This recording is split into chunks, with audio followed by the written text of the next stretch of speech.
Ya, seluruh kendaraan bermotor di Indonesia akan wajib ikut asuransi third party liability mulai Januari 2025.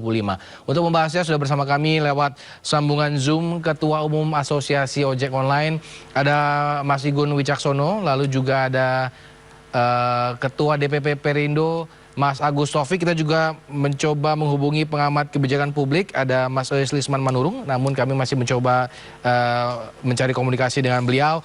Saya ingin ke Mas Agus dan juga Mas Igun dulu. Selamat sore, Bapak-bapak. Selamat sore. Selamat sore, Mas. Mas Igun, apakah sudah tahu tentang kebijakan ini? Lalu kawan-kawan dari Asosiasi Ojek Online apa responnya? Ya, mengenai rencana kebijakan akan adanya kewajiban wajib asuransi TPL atau third party liability bagi seluruh kendaraan bermotor. Ini sudah didengar oleh rekan-rekan kami para pengemudi ojek online. Dan mengenai hal ini, kami dari pengemudi ojek online secara keseluruhan itu menolak adanya kewajiban.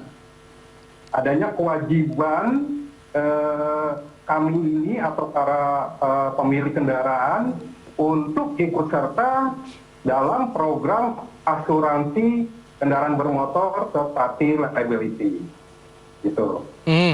Jadi alasan menolaknya ya karena ini ada beban lagi nih. Kemarin Tapera diwajibkan ke kita. Sekarang asuransi, apalagi beban selanjutnya akan diwajibkan ke para pengemudi ojek online ini.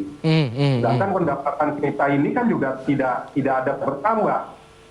Nah, namun beban terus ditambah, baik dari pemerintah maupun negara kepada para pengemudi ojek online. Jadi secara umum kita menolak adanya program wajib TPL asuransi kendaraan bermotor. Oke, Mas Igun, apakah selama ini beberapa pengemudi ojek online memang mengasuransikan motornya atau seperti apa? Lalu apakah memang menjadi pengemudi ojek online ini memiliki resiko yang cukup besar ketika kecelakaan di jalanan seperti itu, Mas Igun? Ya, untuk penggunaan asuransi itu memang biasanya rekan-rekan yang membeli kendaraan secara kredit atau cara mengangsur, leasing, itu sudah termasuk di dalamnya ada asuransi ya. Baik itu asuransi kehilangan maupun mungkin TPL-nya ada. Namun bagi rekan-rekan yang sepeda motornya sudah lunas ataupun membeli sepeda motor secara tunai atau motor bekas yang belum ada asuransinya, ya memang belum ada di situ asuransi yang dikenakan. Nah, secara umum yang ada saat ini memang apabila terjadi suatu musibah, kecelakaan yang melibatkan sepeda motornya misalkan atau apa, teman-teman ini sekarang ini memang urunan ya. Jadi urunan secara sosial untuk membantu rekan-rekan yang lain. Nah, memang kita tidak pungkiri bahwa asuransi ini ada manfaatnya, asuransi third party liability untuk mitigasi resiko apabila terjadi kecelakaan melibatkan 2 atau 3 kendaraan pihak lain, jadi sudah ditanggung perusahaan asuransinya. Namun yang kita tolak adalah kewajibannya. Biarkan ini menjadi sukarela aja, jangan sebagai kewajiban. Oke. Mas Agus, tanggapan Anda terkait dengan kewajiban asuransi kendaraan bermotor? Baik, pertama perlu kita lihat kembali proses penyusunan kebijakan publik ini ya. Karena kita sadari bahwa kebijakan publik yang baik tentu juga harus disusun dengan cara yang baik. Pertama, bagaimana proses penyusunannya, apakah sudah melibatkan publik? Tentu kita harus ada uji publik, melibatkan para pakar dan sektor-sektor yang mungkin terdampak. Seperti Mas Igun harusnya diundang oleh pemerintah dan dimintai pendapat agar kebijakan ini relevan bagi masyarakat. Kemudian apakah sudah ada naskah akademik atau kajian ilmiah atas kebijakan ini? Kemudian kami juga konsen terhadap bagaimana teknis implementasinya. Kalau di negara-negara maju, Mas, mereka memberikan kesempatan seluas-luasnya kepada publik untuk bisa memilih asuransi sesuai dengan kemampuannya. Ya. Jadi pemerintah tidak mengambil alih yang harusnya dipegang oleh pihak swasta. Ya. Rakyat diberikan pilihan atau opsi-opsi sesuai dengan kemampuan mereka. Lalu pertanyaan berikutnya, siapa yang wajib membayar asuransi ini? Kalau semua diwajibkan, maka ini mungkin tidak adil bagi semuanya. Kalau kami mendorong, jika memang ada asuransi ini, terlebih dahulu diwajibkan adalah kendaraan-kendaraan pribadi mewah ataupun kendaraan dengan sesi yang tinggi, agar tidak membebani rakyat kecil. Kemudian yang ketiga, kami juga konsen dengan dampak ekonomi yang akan terjadi ketika kebijakan ini dilakukan. Jangan sampai kebijakan ini kemudian justru membuat biaya-biaya bahan pokok kembali naik. Jangan sampai membebani rakyat kecil, termasuk ojol, kemudian UMKM, pekerja lepas, ataupun masyarakat yang mungkin terdampak terhadap kebijakan ini. Kami justru mengamati banyak kebijakannya yang harusnya lebih dikonsentrasikan terkait transportasi publik. Pertama, bagaimana masalah kemacetan, polusi udara, dan bagaimana pemerintah perlu mendorong agar masyarakat beralih ke transportasi publik. Bukan soal asuransi atau pemilikan kendaraan bermotor ini. Menurut saya isu utamanya itu harusnya.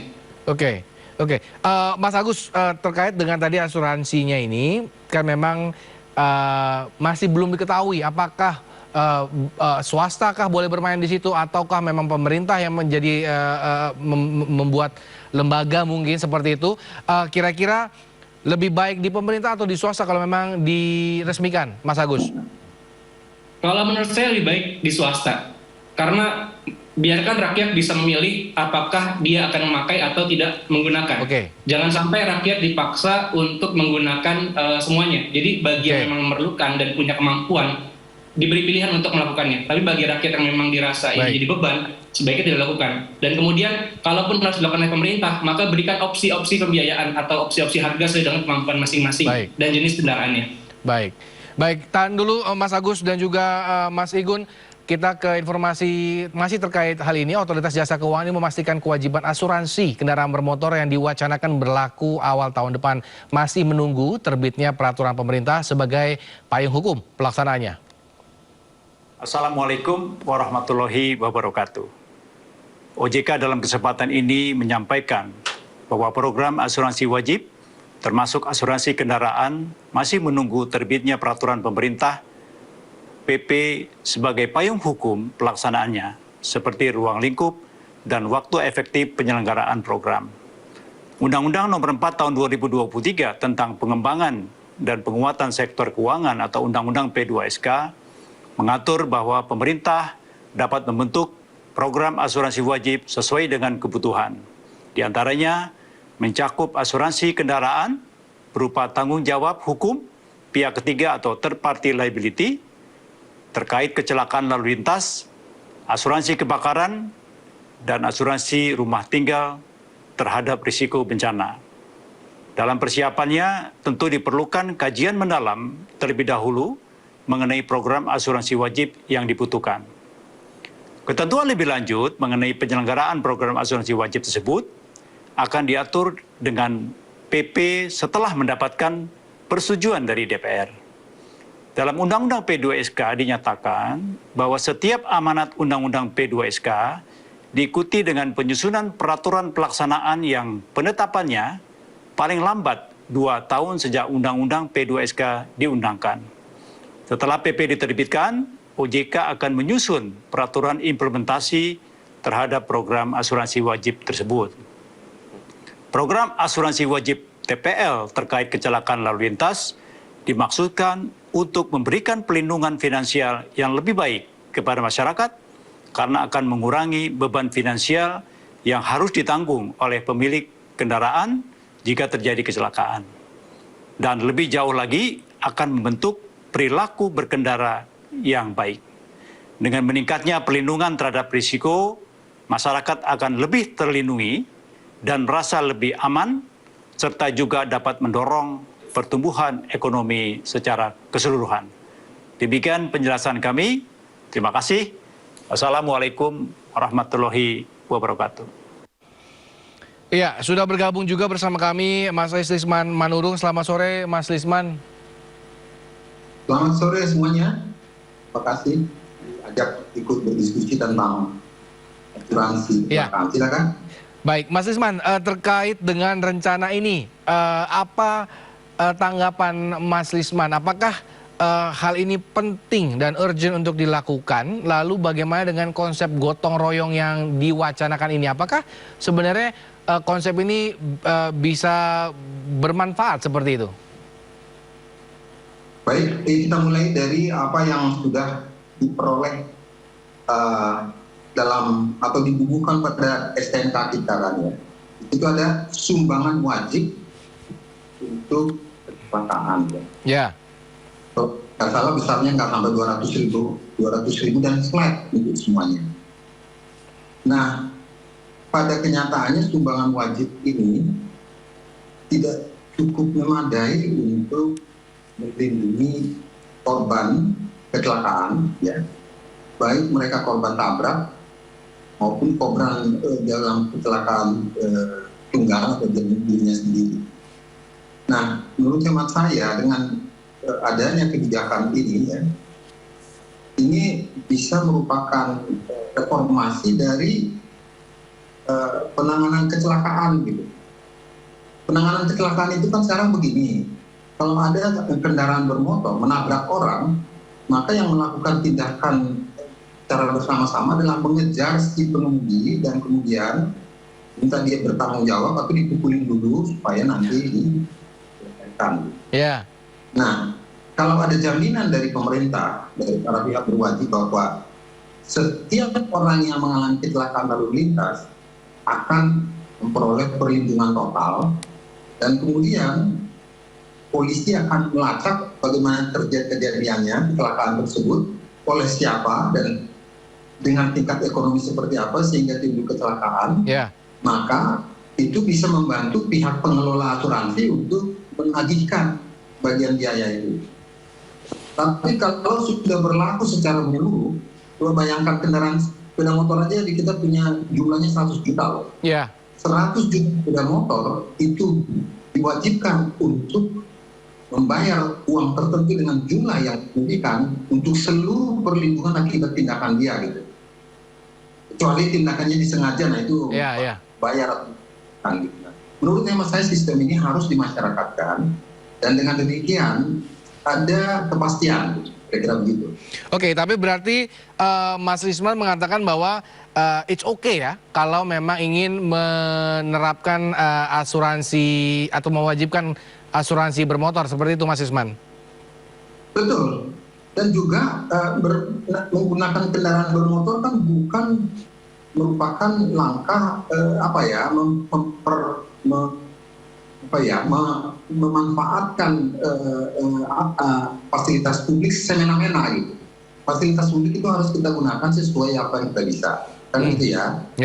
Nah sekarang bernaik motor kemana-mana ngebut dan seterusnya bebas. Nah, setelah nanti ada asuransi itu, dia akan di briefing bahwa kecelakaan akibat tindakan dia akan ditanggung oleh pemerintah, tapi kejadiannya akan dilacak seperti apa, dan itu bisa diproses secara pidana kalau memang dilakukan secara sengaja dan lain-lain. Nah, jadi artinya bagi masyarakat juga ada kepastian untuk tidak melakukan tindakan hakim sendiri. Oke, Mas Igun, bagaimana Mas Igun? Dapat insight nggak dari Mas Lisman sendiri dan bagaimana tanggapannya?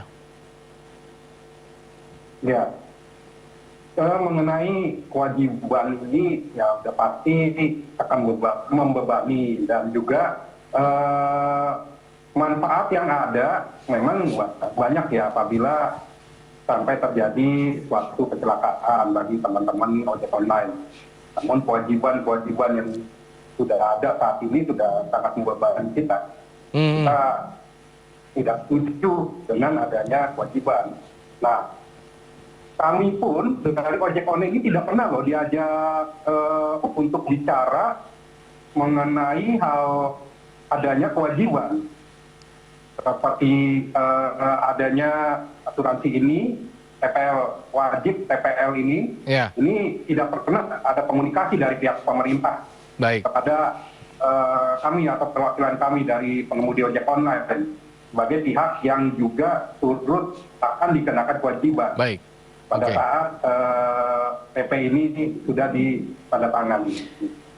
Baik, saya masih ingin berbicara cukup panjang dengan hal ini, namun waktu juga yang harus menyudahi. Kita tunggu perkembangan dari rencana ini, apakah diberlakukan atau tidak. Yang penting ini adalah apapun nanti kebijakan adalah yang terbaik buat masyarakat. Selamat sore Mas Igun, Mas Lisman, dan juga Mas Agus telah bergabung bersama kami pada sore hari ini. Salam sehat buat semuanya. Selamat sore, salam sehat. Ya, terima kasih. Selamat sore.